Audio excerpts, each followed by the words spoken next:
Super Nintendo World is awesome, but if you make these mistakes I'm about to show you, you could leave questioning if you maximize your time here. Let's go.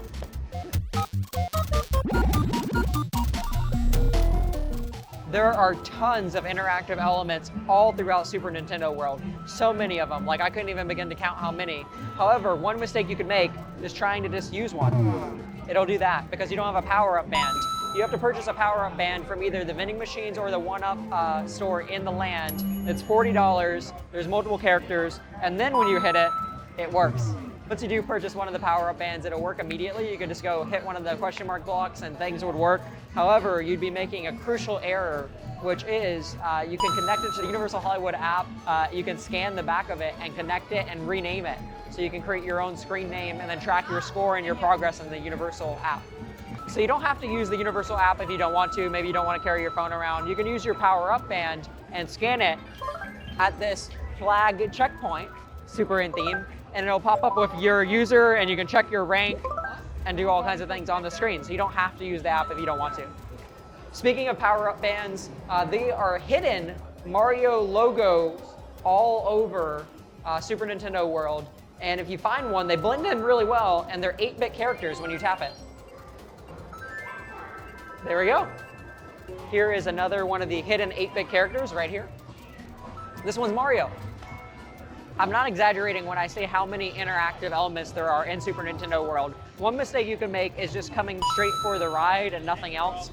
Really, the charm in Super Nintendo World, in my opinion, is all the interactive elements. For example, there's this area behind me that really there's nothing back here except interactive elements, and some guests I think will just probably walk by it. So really, you probably need to plan on getting a power-up band and in spending, I would say, carve out a good chunk of your day for the interactive portions. In Super Nintendo World, there are key challenges. There's 4 of them in Hollywood, 5 of them in Japan.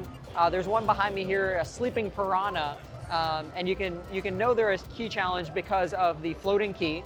And this one in particular, you start the game, and then you have to make sure the piranha continues sleeping. So all the alarm clocks are going off, and you have to snooze all the alarm clocks, much like a normal morning, honestly, to keep the piranha sleeping. If you do a good enough job, you win, but it gets harder and harder as time goes on. So the more times you win, the harder each of these challenges get. If you get 3 keys, you get to do Bowser Jr.'s challenge, which is kind of the finale to the challenges. This is another key challenge behind me where you have to roll the crank fast enough to keep the Goomba from catching you. The guest just won right now. But no worries, if you don't win one of the key challenge, I feel like a mistake some people make is they don't know they can actually repeat the key challenge. So you can do them as many times as you want. You just have to rejoin the line. When you visit Super Nintendo World, there's character spots like this one for Princess Peach. And if you walk by, you might miss her next set time, which is 4:30. She'll be visiting and you can take pictures of her. Mario and Luigi meet right over there as well. And who knows, you might find another character maybe roaming around. Behind me is Mario Kart BOWSER'S Challenge, the main attraction in Super Nintendo World. This is what a lot of people are going to come to see. And I feel like a lot of guests are just going to rush past the queue and into the attraction. The queue is one of the most detailed Universal queues I've ever seen. There are so many Easter eggs. If you walk fast, you might even miss the Universal Cup, which is the trophy you're competing for on the ride. So you need to walk slow through the queue and keep an eye out for all the Easter eggs. Mario Kart BOWSER'S Challenge is a really fun, high-tech ride. However, and it is a racing ride, however, there's not a ton of speed involved. I feel like a mistake some guests are going to make is expecting a really high-speed ride. It could be a mistake because you skip it thinking it's too intense. It is pretty slow moving. There are some effects that make you feel, it simulates a faster speed than you're actually going. But as to the ride itself, it is not a fast ride. Super high-tech, super fun, but not fast. We need to sit down and talk about these next 2 mistakes you could possibly make at Super Nintendo World. At Mario Kart BOWSER'S Challenge, there's 2 elements to the ride. There is steering, and then there is targeting the enemies. I will say it is way more of an interactive ride than most attractions at a theme park. Most attractions you just sit and kind of, you don't participate in the action. This ride, you really participate. So with the steering, you wear augmented reality goggles that attach to a visor they give you, and it adds animated characters onto the physical sets. There's also arrows that pop up that tell you which way you need to turn the steering wheel. In addition to that, you also have triggers on the steering wheel that you can use to throw bananas and other things at the enemies. So you target by looking at them. So you need to remember to turn your head and look at the enemies to actually hit the enemies and not the good guys as well. Which leads me into a related mistake that you could easily make. You know, some attractions you can ride once and get the full experience and you'd probably be okay.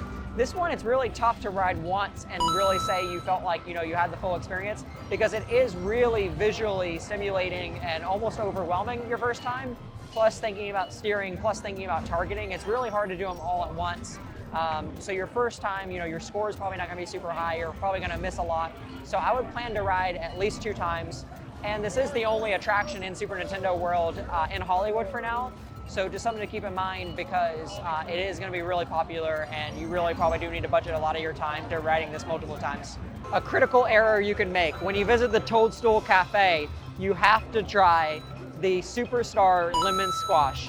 It really surprised me. It's one of my favorite, it is my favorite food and beverage item at Super Nintendo World. I talk all about it in the video. I'll leave a link here where I talk about trying every item here, but that by far was my #1 pick.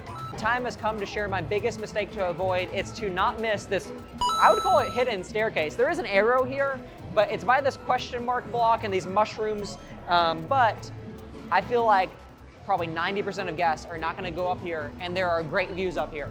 Follow me. Up here are these augmented reality binoculars, which I feel like a lot of people are gonna miss. Really cool detail. And pro tip for you, if your friend, you know, says they gotta run really fast, you can enhance right here and catch them getting you a lemon squash without you. And if you didn't know about that staircase, you wouldn't get this great view of Super Nintendo World. That's my final mistake to avoid making. If you enjoyed this video, I've got another one right here where I try all the food at Toadstool Cafe, the restaurant here in Super Nintendo World. I'll see you in that video.